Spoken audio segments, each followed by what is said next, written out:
Halo, perkenalkan nama saya Erni Nur Cahyani. Di sini saya akan sedikit menjelaskan tentang bentuk-bentuk aturan terhadap media massa dan juga adaptasi First Amendment terhadap aturan di Indonesia. Pertama, pengertian media massa. Apa sih itu media massa? Media massa atau pers adalah suatu istilah yang mulai digunakan pada tahun 1920-an untuk mengistilahkan jenis media yang secara khusus didesain untuk mencapai masyarakat yang sangat luas. Dalam pembicaraan sehari-hari, istilah ini sering disingkat menjadi media. Media massa dan pers mempunyai arti yang berbeda. Pertama, media massa mengarah pada benda atau aktivitas tempat ditampilkan atau disiarkannya aktivitas kewartawanan dan kepenulisan.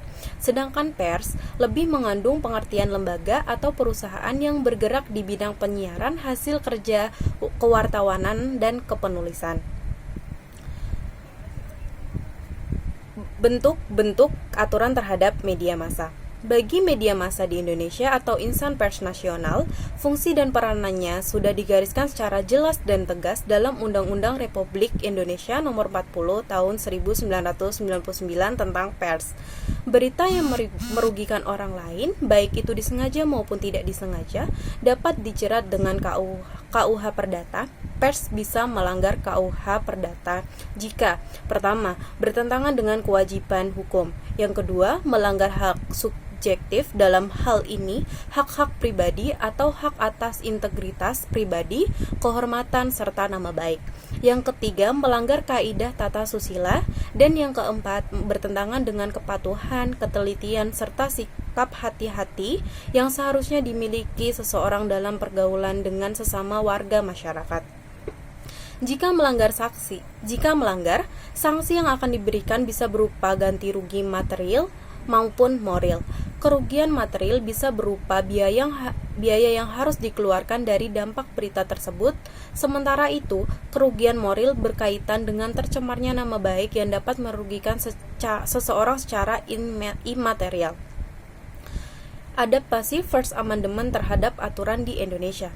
Jika di Amerika Serikat ada First Amendment, maka di Indonesia pasal 28, 28E ayat 3, 28F ditambah lagi pasal 28C ayat 1 dalam Undang-Undang Dasar 1945.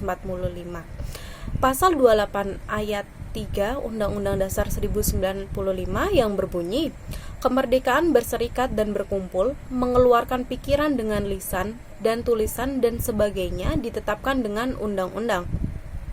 Pasal 28E ayat 3 Undang-Undang Dasar 1945 yang berbunyi, setiap orang berhak atas kebebasan berserikat, berkumpul, dan mengeluarkan pendapat.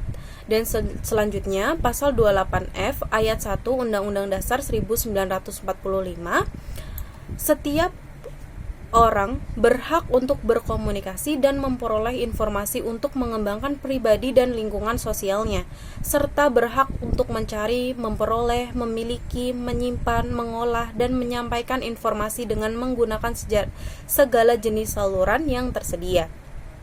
Pasal 28C ayat 1 Undang-Undang Dasar 1945. Setiap orang berhak mengembangkan diri melalui pemenuhan kebutuhan dasarnya, berhak mendapatkan pendidikan dan memperoleh manfaat dari iptek seni dan budaya demi meningkatkan kualitas hidupnya dan demi kesejahteraan umat manusia. Penjelasan undang-undang di atas harus terus menjadi pilar struktural bagi demokrasi yang dicita-citakan. Media baru atau media konvergensi menjadi penunjang bagi media massa tradisional dalam menjaga arus informasi yang mengandung fakta-fakta kebenaran kepada publik. Sekian dari saya, mohon maaf jika ada kesalahan dalam pengucapan kata. Terima kasih.